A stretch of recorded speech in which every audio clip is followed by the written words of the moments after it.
नमस्कार. द महाराष्ट्र रोजगार 24 मध्ये मी गायत्री घुगे तुमच्या सर्वांचे स्वागत करते. कोरोनामुळे अनेकांनी आपल्या नोकऱ्या गमावल्या आहेत आणि या सर्वांपुढे आता एकच प्रश्न उपस्थित आहे, तो म्हणजे पुढे काय. सध्या स्पर्धेचे युग चालू आहे आणि या स्पर्धेच्या युगात आपला नंबर लागेल का, तो कुठे लागेल, असे अनेक प्रश्न प्रत्येकासमोर असतात. आणि या सर्व पार्श्वभूमीवर आज आपण चर्चा करणार आहोत. सरकारी नोकरीमध्ये कशी संधी उपलब्ध असते, यासाठी कोणकोणत्या पदावर संध्या उपलब्ध आहेत, जाहिराती कुठे येतात, यांसारख्या अनेक प्रश्नांबाबत आपण आज अशा एका व्यक्तिमत्वाशी चर्चा करणार आहोत ज्यांनी त्यांचे सर्व आयुष्य हे विद्यार्थ्यांना मार्गदर्शन करण्यात घालवले आहे. म्हणजेच करिअर मेकर अकॅडमीचे संचालक आणि स्पर्धा परीक्षा तज्ज्ञ प्राध्यापक संजय मोरे सर, तुमचे द महाराष्ट्र रोजगार 24 मध्ये स्वागत आहे.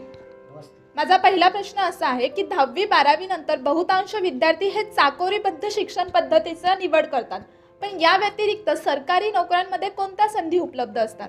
10वी-12वी नंतर आर्ट्स, सायन्स, कॉमर्स हे फील्ड आहेतच, पण सरकारी नोकरी म्हटल्यानंतर आत्ता मी सांगेन की तुम्ही पहिल्यांदा ग्रॅज्युएशन करा. 10वी-12वी नंतर संधी आहेतच, परंतु तुम्ही ग्रॅज्युएशन करता करता हे स्पर्धा परीक्षांचा अभ्यास करा आणि 10वी-12वीच्या ज्या बेसवर ज्या परीक्षा येतात त्या तुम्ही अटेम्प्ट करा. फॉर एक्झाम्पल, रिझर्व्ह बँकेची अटेंडंट नावाची एक पोस्ट असते, त्याला 10वी पास असाल तुम्ही तर तुम्हाला त्या परीक्षेला बसता येतं. ग्रॅज्युएटला अलाउड नाही.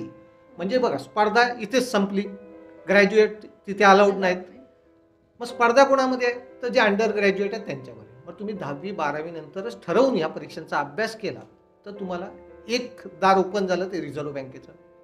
त्याशिवाय BARC किंवा इन्कम टॅक्स, कस्टम, एक्साईज म्हणजेच स्टाफ सिलेक्शनद्वारे MTS मल्टी टास्किंग स्टाफ 10वी पास विद्यार्थ्यांसाठी नोकरीची संधी असते, वय वर्षे 25 पर्यंत. तर combined higher secondary level exam 12वी पास विद्यार्थ्यांसाठी सरकारी नोकरीची संधी असते. 18 वर्षे पूर्ण आणि 27 वर्षापर्यंत ती तुम्हाला संधी मिळते. महाराष्ट्र शासनात अशी काही संधी नाही 10वी-12वी पास विद्यार्थ्यांसाठी. आम्ही त्याचा सुद्धा पाठपुरावा घेतोय की महाराष्ट्र शासनाने 10वी-12वी विद्यार्थ्यांसाठी काहीतरी नोकरीच्या संधी उपलब्ध करून द्याव्या. पण सध्या तरी केंद्र शासनामध्ये आणि बँकांमधल्या फक्त रिझर्व्ह बँकेमध्ये ही संधी उपलब्ध आहे. तुम्ही आता सांगितलं की ग्रॅज्युएशन नंतर करू शकता तुम्ही, मग ग्रॅज्युएशन नंतर नक्की कोणत्या संधी उपलब्ध आहेत? ग्रॅज्युएशन नंतर तुम्हाला UPSC, MPSC, staff selection, IBPS म्हणजे बँकांमधल्या ज्या परीक्षा आहेत, RBI, SBI, नाबार्ड, त्याचबरोबर provident fund, IB intelligence bureau, अशा सर्वच संधी ग्रॅज्युएशन नंतर उपलब्ध होतात. पण त्याचा अभ्यास तुम्ही सुरुवातीपासून करायचा आहे. या संधी उपलब्ध होतात आणि तुम्ही तयार आधीपासून असलं पाहिजे. तयार आधीपासून असलं पाहिजे म्हणजे जेव्हा तुम्ही 13वीला प्रवेश घेताच तेव्हा तुम्हाला मी सांगितल्याप्रमाणे 10वी-12वी बेसच्या परीक्षा देता येतील. म्हणजे तुमची एक रंगीत तालीम सुरू होईल आणि त्या दरम्यान तुम्ही 13वी ते 15वीपर्यंत 10वी-12वीच्या बेसच्या कमीत कमी 6 ते 7 परीक्षा देऊ शकता. जसे ग्रॅज्युएट व्हाल तशा ग्रॅज्युएट ज्याला पात्रता आहेत अशा परीक्षा तुम्ही द्यायला सुरुवात करू शकता आणि तिची रंगीत तालीम तुमची झालेली असेल तर तुम्ही निश्चितपणे कदाचित पहिल्याच प्रयत्नात ही परीक्षा उत्तीर्ण होऊ शकता. या सर्व भरत्या कोणत्या वेबसाईटवर बघाव्यात आणि त्यासाठी आपण किती पात्र आहोत हे कसं ठरवायचं? या सगळ्या परीक्षांची जाहिरात वर्तमानपत्रामध्ये येते. पण आता जसं सांगितलं मॅडमने की हे स्पर्धेचं युग आहे, तसंच माहिती आणि तंत्रज्ञानाचं युग आहे. म्हणजे माहिती तुम्ही उपलब्ध करून घ्यायचं आहे. टेक्नॉलॉजीचं युग आहे, म्हणजेच या परीक्षाची माहिती सगळी आहे वेबसाईटवर येते, पण त्याची एक ठराविक वेबसाईट नाही आहे. ज्या ज्या बँकांच्या किंवा ज्या ज्या संस्थेच्या किंवा ज्या ज्या सरकारी कार्यालयाच्या वॅकन्सी येतात त्याच्यावरती त्या तुम्हाला बघाव्या लागतात. महाराष्ट्र टाइम्स, लोकसत्ता, सकाळ या सगळ्या वर्तमानपत्रांमध्ये एक छोटीशी जाहिरात येते, वेबसाईट दिलेली असते, त्याच्यावर तुम्हाला सगळी माहिती बघता येते. सध्या सरकारी खात्यामध्ये कोणत्या भरत्या आल्या आहेत? सध्या येऊ घातलेल्या आहेत त्या म्हणजे स्टेट बँकेमधली असिस्टंट पदाची, RBI मध्ये ग्रेड B ऑफिसरची परीक्षा येणार आहे, असिस्टंटची येणार आहे, स्टाफ सिलेक्शनची combined higher secondary combined graduate level आणि MTHची परीक्षासुद्धा येऊ घातलेली आहे आणि प्रॉव्हिडंट फंडची गेल्या 2 वर्षामध्ये परीक्षा आलेली नाही, तीसुद्धा असिस्टंटची ही परीक्षा होण्याची शक्यता आहे. SSA सोशल सिक्युरिटी असिस्टंट याची सुद्धा होण्याची शक्यता आहे. मग या सर्व परीक्षा आहेत त्यांच्यासाठी तयारी कशी करायची? या सर्व परीक्षांचा अभ्यासक्रम हा साधारणतः सारखाच आहे म्हणजे सगळ्या परीक्षांना मॅथ्स, क्वांटिटेटिव्ह ॲप्टिट्यूड म्हणूया आपण, इंग्लिश, टेस्ट ऑफ रिझनिंग म्हणजे जनरल इंटेलिजन्स आणि जनरल अवेअरनेस असे 4 घटक सगळ्याच परीक्षांमध्ये आहेत. फक्त ते कमी अधिक प्रमाणात असतील. मार्कांची विभागणी वेगवेगळी असेल. काही ठिकाणी 50 50 50 50 असे 200, काही वेळेला 35 म्हणजे बँकिंगच्या जर तुम्ही परीक्षा देणार असाल IBPSची तर क्वांटिटेटिव्ह ॲप्टिट्यूड 35 मार्काचा, टेस्ट ऑफ रिझनिंग 35 मार्काचा, इंग्रजी 30 मार्काचा, 100 मार्काची परीक्षा. अशा सगळ्यांसाठी सिलॅबस जवळपास 85 ते 90% कॉमन आहे. अनेक विद्यार्थी हे स्पर्धा परीक्षेच्या बाबतीत गोंधळलेले असतात. म्हणजे परीक्षेचा अभ्यास करावा कसा, कुठून सुरुवात करावी हाच त्यांच्या पुढे एक मोठा प्रश्न असतो. तर त्यांना तुम्ही काय मार्गदर्शन कराल? स्पर्धा परीक्षांचा अभ्यास म्हणजे वेगळा काय अभ्यास नाही आहे. तुम्ही आत्तापर्यंत जे शिकलात, जे ज्ञान प्राप्त केलं त्याचं तुम्ही ॲप्लिकेशन करता येतं का हे बघितलं जातं. म्हणजेच उमेदवाराची अचूक आणि जलद विचार करण्याची क्षमता बघितली जाते. असे सरकारी कर्मचारी पाहिजेत की जे जलद आणि अचूक निर्णय घेऊ शकतील. असे जेव्हा उमेदवार पाहिजेत तर त्यांच्याकडनं अपेक्षा सुद्धा तीच आहे की त्यांनी अभ्यासात अचूक असायला पाहिजे आणि जलद असायला पाहिजे. म्हणजेच ह्या विद्यार्थ्यांनी गोंधळून जाण्याचा काहीच प्रश्न नाही. आत्तापर्यंत जो तुमचा अभ्यास आहे तो तुमचा जर पक्का असेल तर तुम्ही फक्त ह्या परीक्षा MCQद्वारे असतात. म्हणजे आता जे कौन बनेगा करोडपती सगळ्यांना माहीत आहे मालिका, 4 ऑप्शन्स दिलेले असतात, त्यातनं तुम्हाला निवडायचं आहे. परंतु हे ऑप्शन भरपूर जवळचं असतात आणि त्यामुळे तुमचा परफेक्ट स्टडी असणे खूप गरजेचं आहे. स्पर्धा परीक्षांमध्ये गणित हा विषय एक महत्त्वाचा असतो. परंतु गणित हा विषय बहुतांश विद्यार्थ्यांचा म्हणजे शाळेत असल्यापासूनच नावडता विषय असतो. तर त्यासाठी तुम्ही काय मार्गदर्शन कराल? गणितातले पहिल्यांदा संबोध तुमचे पक्के असले पाहिजे. म्हणजे फंडामेंटल्स, छोटे छोटे स्क्वेअर, क्यूब, टेबल ही झाली पहिली पातळी. त्याच्यानंतर ज्यांना वाटतं की आपलं गणित कच्चं आहे त्यांनी 5वी पासूनची पुस्तकं, पाठ्यपुस्तकं अगदी SSC आणि त्यानंतर CBSE ICSE 5वीची पुस्तकं घ्यायची, सगळी उदाहरणं सोडवायची. त्यातसुद्धा CBSE पॅटर्नमध्ये 20 प्रश्न हे MCQद्वारे असतात. म्हणजे तुम्हाला अगदी तुमची व्यवस्थित गणिताची प्रॅक्टिस होऊ शकते. 5वी ते 10वी ही करायची आहेत.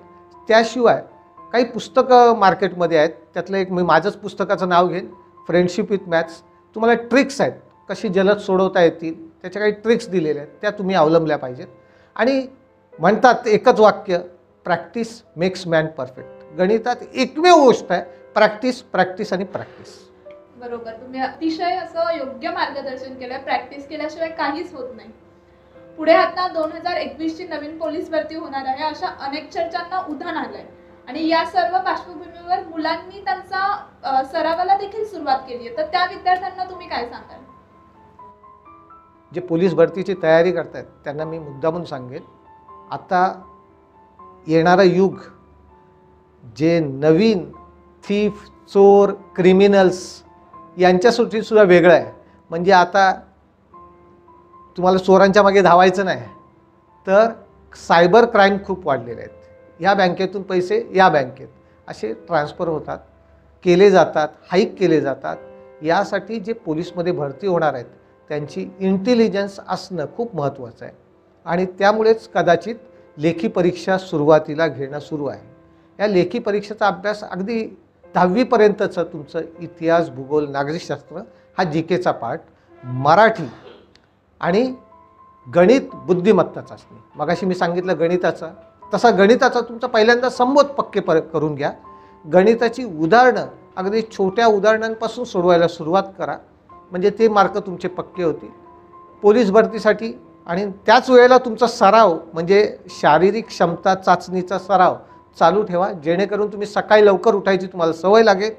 तीच सवय तुम्हाला पोलीसमध्ये भरती झाल्यानंतर जे ट्रेनिंगला आहे त्याच्यासाठी उपयोगी होईल. आणि तुम्हाला पूर्ण आयुष्यात त्याचा खूप मोठा सहभाग होणार आहे. आता तुम्ही सांगितलं गणित, भूगोल, म्हणजे हे सर्व परीक्षांसाठी वर्गवारी मार्कांची ही सारखीच असते का? जवळपास सगळ्या परीक्षांसाठी सिलेबस ऑलमोस्ट कॉमन आहे. MPSC UPSCचं मी म्हणणार नाही. UPSCची जी परीक्षा आहे त्याची मेन्स ही डिस्क्रिप्टिव्ह आहे. MPSCचे वेगवेगळे पेपर्स आहेत मेन्सला, त्यामुळे तिथे थोडासा पॅटर्न चेंज होतो. पण बाकी सर्व क्षेत्रामध्ये म्हणजे मी मागासपासून म्हणतोय त्या SBI, RBI, NABARD, staff selection commission, provident fund, IB या सगळ्या परीक्षांसाठीचा सिलेबस ऑलमोस्ट सेम आहे. विद्यार्थ्यांना जर का MPSC आणि UPSC ची एक्झाम द्यायची असेल तर त्यांनी सुरुवात नक्की कुठून करावी? MPSC UPSCची सुरुवात करतानाच जर ज्यांनी ध्येय ठरवलं आहे 10वीपासून, तर मी म्हणेन 10वीपासूनच तुम्ही अभ्यास करा. 12वीला ज्यांना लक्षात आलेलं आहे त्यांना मी सांगेन की त्यांनी 12वीपासून सुरुवात करा. काही जणांना लेट कळालं आहे म्हणून काय ते स्पर्धेतून बाहेर झाले आहेत अशातला भाग नाही. कदाचित त्यांना मॅच्युरिटी जास्त आहे आणि त्यामुळे ते जेव्हा वाचतील तेव्हा ते प्रश्नाच्याकडे त्यांचा बघण्याचा दृष्टिकोन किंवा अभ्यास करण्याकडे त्यांचा दृष्टिकोन हा वेगळा असेल, समजून घेण्याचा असेल.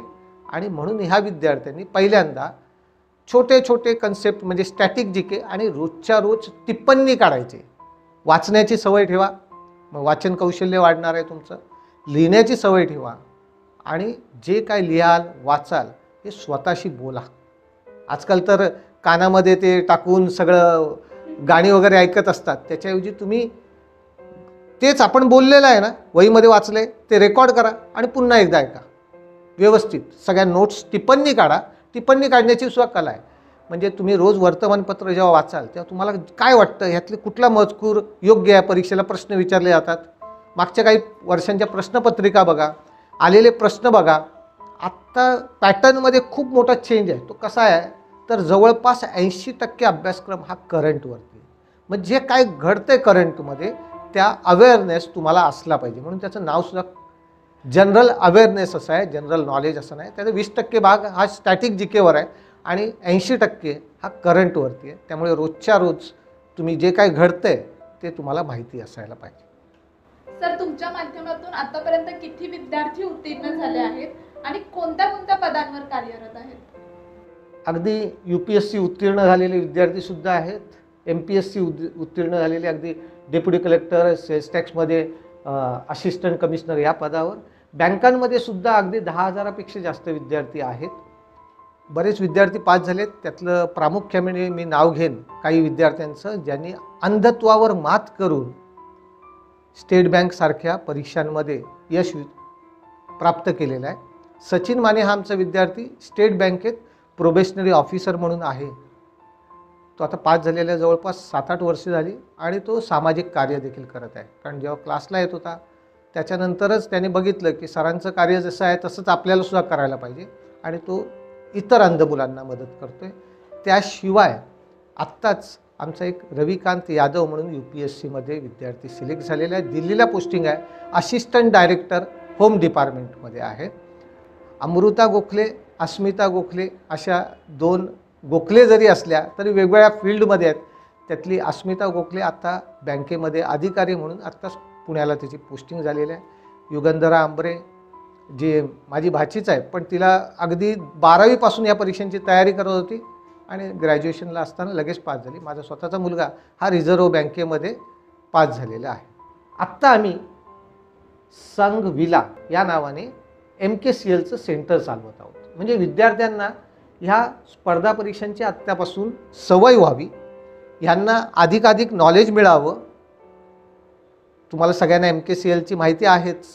त्याच्यामध्ये MSCITची आणि इतर कोर्सेसचा हा तुम्हाला खूप मोठा अभ्यासाचा भाग ह्याच्यामध्ये कवर होणार आहे. जेणेकरून ह्या आम्ही चालवत असलेल्या MKCLच्या सेंटरमध्ये तुम्हाला स्पर्धा परीक्षांची तयारी करणं सोपं जाणार आहे आणि परीक्षा उत्तीर्ण होण्याला नक्कीच मदत होणार आहे सर्व कोर्सची. असं आम्ही कांदिवलीमध्ये अगदी स्टेशनच्या जवळ विद्यार्थ्यांसाठी सुरू करत आहोत. जेणेकरून आत्तापर्यंत विद्यार्थी पास झाले हा झाला इतिहास. आता नवीन विद्यार्थी घडवूया. तंत्रज्ञानाचं युग आहे म्हणजे मुलांना ऑनलाईनसुद्धा मिळू द्या, त्याचबरोबर बाकीचे कोर्ससुद्धा होऊ दे. म्हणून आम्ही एक कांदिवली स्टेशनजवळच MKCLचं सेंटर संघविला या नावाने सुरू करत आहे.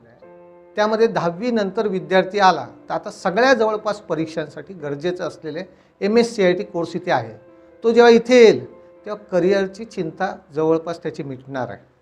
कारण इथे आल्यानंतर 10वी नंतर जर त्याला ग्रॅज्युएशन करायचं आहे तर ऑनलाईन फॉर्म ग्रॅज्युएशनचे त्याचबरोबर ऑनलाईन परीक्षा ग्रॅज्युएशन त्याला कंप्लीट करता येणार आहे.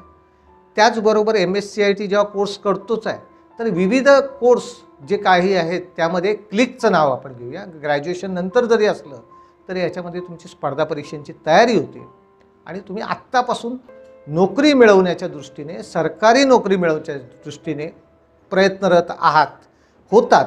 आणि त्याचबरोबर तुम्हाला जर प्रायव्हेट जॉबमध्ये जायचं असेल तरी काही स्किल तुमच्यामध्ये डेव्हलप होणारे कोर्सेस आहेत. म्हणजे मी जसं सांगितलं तुम्ही इथे MKCLच्या सेंटरमध्ये आलात तर करिअरबद्दलची पूर्ण तुमची धास्ती संपणार आहे, कन्फ्युजन संपणार आहे. इथे तुम्हाला काउन्सिलिंग होणार आहे, कुठला कोर्स निवडायचा ते सांगितलं जाणार आहे आणि तुम्ही योग्य दिशेला जाल अशी मी या मुलाखतीद्वारे तुम्हाला हमी देतो. तर आता इथे LIC रिक्रुटमेंट असं एक पुस्तक दिसतंय, तर LIC मध्ये जाणाऱ्या विद्यार्थ्यांना तुम्ही काय सांगाल? जसंच बँकांमध्ये त्याचप्रमाणे इन्शुरन्समध्ये भरती असते. आता एक BBI नावाचा कोर्स आहे, सगळ्यांना माहिती आहे, bachelor of banking and insurance. आता तो कोर्स केला म्हणजे बँकेत नोकरी मिळत नाही, तो कोर्स केला म्हणजे इन्शुरन्समध्ये जॉब मिळत नाही, LICमध्ये जॉब मिळत नाही. त्यासाठी तुम्हाला स्पर्धा परीक्षेतून जावंच लागतं. मग जसं बँकांमध्ये ॲडव्हर्टाईज निघते तसंच LICमध्ये, ओरिएंटल इन्शुरन्समध्ये, न्यू इंडिया इन्शुरन्समध्ये विविध जागा निघतात. मग कुठल्या कुठल्या निघतात तर एक आहे ॲडमिनिस्ट्रेटिव्ह ऑफिसर आणि क्लरिकल लेवल म्हणजे असिस्टंट लेवलच्या जागा निघतात. ते 18 ते 27 वयोगटापर्यंत तुम्हाला बसता येतं आणि ऑफिसरला तुम्हाला 30 वर्षापर्यंत बसता येतं. साधारणपणे दरवर्षी जागा निघते, पण हे काही गरजेचं नाही दरवर्षी निघेलच. आता काही कोरोनाच्या काळात 2 वर्ष जागा निघाल्या नाहीत. 2019ला LICची एक मोठी भरती झाली होती, 8,000 जागा निघाल्या होत्या. आत्तासुद्धा अपेक्षित आहेत 5,000पेक्षा जास्त जागा निघण्याची. ओरिएंटल इन्शुरन्सच्या क्लरिकलच्या म्हणजे असिस्टंटच्या जागा निघण्याची शक्यता आहे ह्या 2022मध्ये सुरुवातीलाच निघतील अशी अपेक्षा आहे. तर इथे एक तुम्ही लिहिलेलं पुस्तक दिसून येत आहे, स्पर्धा परीक्षांची माहिती पुस्तिका. तर याबद्दल काय सांगाल? म्हणजे याच्यात मोस्ट ऑफ सगळ्यांचं आहे, रेल्वे, बँक, तहसीलदार. या पुस्तकामध्ये सर्व स्पर्धा परीक्षांची माहिती आणि तयारी कशी करावी या संदर्भी लिहिलेलं आहे. म्हणजेच bank, railway, insurance, MPSC, UPSC या परीक्षांना लागणारी पात्रता, अभ्यासक्रम काय असतो, वयोमर्यादा काय असते या संदर्भातली सगळी माहिती यात लिहिली आहे. म्हणजे बिगिनर्ससाठी जे सुरुवात करतात, ज्यांना माहीतच नाही परीक्षा कधी निघतात, तयारी कशी करावी, पात्रता काय लागते, अभ्यासक्रम काय असतो, हे ज्यांना माहीत नाही त्यांच्यासाठी हे पुस्तक मी मुद्दामून लिहिलेलं आहे. आणि या पुस्तकात आणखी बरेचसे लेख आहेत माझे. त्यात एक मी महत्त्वाचा लेख सांगतो, तो म्हणजे जो मला विद्यार्थ्यांमध्ये दिसतो, मोबाईलवर चला वेळ मिळाला की मोबाईलवर खेळत आहेत, तर त्याच्याविषयी अभ्यास करायला पाहिजे. आणि मी विचारतो काय करतो तर टाईमपास, म्हणून मी मुद्दाहून एक लेख लिहिला आहे, टाईमपास आयुष्यात नापास. म्हणजे तुम्ही ह्याच्या पुढे जेव्हा जेव्हा तुमच्याकडनं टाईमपास होईल तेव्हा लक्षात घ्या, टाईमपास आयुष्यात नापास. आणखी बरेचसे लेख लिहिलेले आहेत. लेखन कौशल्य, वाचन कौशल्य, संभाषण कौशल्य कसं वाढवता येईल, का वाढवायला पाहिजे आणि त्याच्यासाठी वेगळी तयारी काय करावी हे लिहिलेलं आहे. अभ्यासाचा कंटाळा करू नका हे सांगितलं आहे. लिहिताना असं लिहिलेलं आहे, अभ्यासाचा कंटाळा म्हणजे नशिबाला टाळा. म्हणजे तुमच्या नशिबाला टाळा लावून घ्यायचा नसेल तर अभ्यासाची कास धरा. अशी बरीचशी पुस्तकं सब्जेक्ट वाईजसुद्धा मी लिहिलेली आहेत. साधारणतः 40 पुस्तकं वेगवेगळी मी लेखन केलेली आहेत. MPSCसाठी आहेत, पोलीस भरतीसाठी पुस्तक लिहिलेलं आहे, बँकांसाठी पुस्तक लिहिलेली आहेत. ती तुम्हाला सगळ्या टायटलची पुस्तकं वेगवेगळी मिळू शकतात. आता माझा शेवटचा प्रश्न असा आहे की सध्याच्या युवा पिढीला तुम्ही काय कानमंत्र द्याल? सध्याच्या युवा पिढीला मी असं सांगेन की स्पर्धा आणि स्पर्धा आणि स्पर्धा ह्याच्याशिवाय जग नाही. स्पर्धा तिथे प्रगती. म्हणजे तुम्ही एकटेच काम करताय असं नाही, स्पर्धेत प्रगती होते, स्पर्धेमधूनच उन्नती साधता येते. त्यामुळे तुम्ही स्पर्धेपासून दूर जाऊन चालणार नाही. अभ्यासाची कास धरा, चांगल्यातला चांगला अभ्यास करा आणि स्पर्धेत फक्त नोकरी मिळवण्यासाठी नाही, जेव्हा तुम्ही लागाल बँकेमध्ये तेव्हा तुमच्या बरोबरच्या सहकाऱ्यांबरोबर तुमची स्पर्धा असणार आहे. तिथे चांगले काम कराल. तुम्ही जेव्हा IAS व्हाल तेव्हा तुम्ही चांगला जिल्हाधिकारी म्हणून तुमची स्पर्धा असणार आहे. म्हणजे फक्त नोकरी मिळवण्यासाठी स्पर्धा नाही, स्पर्धा सगळीकडे. उलट आणखी मी स्पर्धा अशी म्हणेन की चांगले कर्मचारी मिळावे म्हणून बँकांमध्ये सुद्धा स्पर्धा आहे, सरकारी कार्यालयामध्ये सुद्धा स्पर्धा आहे. आणि म्हणून ते चांगल्यातले चांगले विद्यार्थीच उमेदवार आपल्याला मिळावे म्हणून स्पर्धा परीक्षेच्या माध्यमातून चांगले विद्यार्थी उमेदवार निवडून आपल्याकडे घेत असतात. आणि यामुळे उमेदवारांनाही संधी आहे चांगल्यातली चांगली नोकरी मिळवण्यासाठी, आणि सरकारी कार्यालय बँकांनासुद्धा संधी आहे चांगल्यातले चांगले उमेदवार आपल्याकडे यावेत. कारण हे एकदा आपल्याकडे आले की ते बँकेचा ग्रोथ वाढवणार आहेत. सरकारी कार्यालयाकडे बघण्याचा जो लोकांचा दृष्टिकोन आहे तो बदलणार आहे. कारण एक वाक्य मी नेहमी म्हणतो, सरकारी काम आणि 6 महिने थांब असं आता व्हायला नको. कामं जलद व्हायला पाहिजेत. त्यामुळे अचूक आणि जलद विचार करणारे अधिकारी आज गरज आहे. प्रत्येकाने या दृष्टीने बघायला पाहिजे. ही स्पर्धा आहे, मला या स्पर्धेतून जायचं आहे आणि उन्नती साधायची आहे. सर, तुम्ही अतिशय योग्य आणि मोलाचं मार्गदर्शन केलं आहे. तुम्ही तुमचा वेळ काढून आम्हाला वेळ दिल्याबद्दल खरंच खूप खूप धन्यवाद. धन्यवाद. नमस्कार, मी Sachin Mane, deputy manager State Bank of India. मी आज जे बँकेमध्ये कार्यरत आहे आणि माझ्यासाठी एका म्हणजे दृष्टीबाधित व्यक्ती आज त्यांच्या मार्गदर्शनामुळे बँकेमध्ये किंवा विविध सरकारी कार्यालयामध्ये विविध पदांवर रुजू आहेत आणि त्यामुळे ते आपल्या कुटुंबाची तसेच आपल्या आयुष्याची जबाबदारी समर्थपणे पेलत आहेत. तर यामागे सगळ्यात मोठा हात हा प्राध्यापक संजय मोरे सरांचा आहे. आणि मला सांगायला विशेष आवडेल, संजय मोरे सरांचं गणित विषय म्हणजे एकदम हातखंडा. त्यांनी गणित मॅथ्स अगदी 15 ते 20 सेकंद शॉर्टकट पद्धतीने कसे शिकवायचे, काय टेक्निक्स आहेत हे ते अतिशय समजून सांगतात. त्यांच्यामुळे मॅथ्स आणि रिजनिंग अतिशय छानपणे व्यवस्थित समजून आल्यामुळे आम्ही आमची परीक्षा क्रॅक करू शकलो. Namaste, my name is Apurva and I've been working in the Reserve Bank of India since 3 years. I've been in the guidance of Sri Sanjay More sir since 12th grade, since my 12th grade, and I have built a lot of confidence as well as getting the aspects of competitive examinations when I started going to his classes. So I was barely 18 when I started this coaching classes, and I had my foundation built up in the upcoming 3 years. So that it helped me when I completed my graduation. It helped me to conquer these competitive examinations, and this examination was my very first exam. I would call it as my very first attempt in the competitive examination stages. So yes, it helped me really well. More sir's most what do you call talking point or the paragon of his all studies is mathematics. The short tricks which he teaches, nobody can be compared to that.